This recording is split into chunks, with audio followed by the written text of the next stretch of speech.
સુરતના તરસાડી વિસ્તારમાં કુંવરદાથી કીમ જતા માર્ગ પર સિમેન્ટના ગોડાઉનમાં પતરાના શેડમાં ચાલતા જુગારધામ પર કોસંબા પોલીસે બાતમીના આધારે રેડ કરી।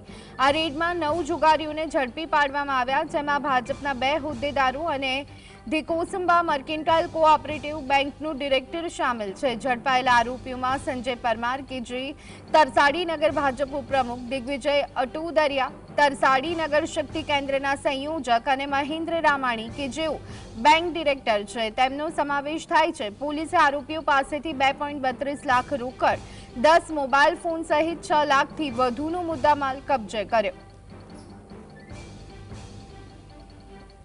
તો પોલીસે 6 લાખથી વધુનો મુદ્દામાલ કબજે કર્યો હોવાની જાણકારી સામે આવી રહી છે। સુરતના તરસાડી વિસ્તારમાં જુગારધામ ઝડપાયું હોવાના સમાચાર સામે આવી રહ્યા છે। ભાજપના 2 હોદ્દેદાર સહિત 9 જેટલા જુગારીઓ ઝડપાયા છે। તો તરસાડી નગર સંગઠનના ઉપપ્રમુખ સંજય પરમાર જુગાર રમતા રંગે હાથ ઝડપાયા છે।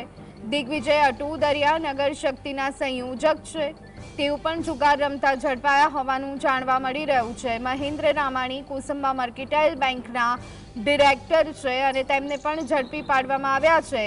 તો પોલીસે 6 લાખથી વધુનો મુદ્દામાલ કબજે કર્યો હોવાનું જાણવા મળી રહ્યું છે।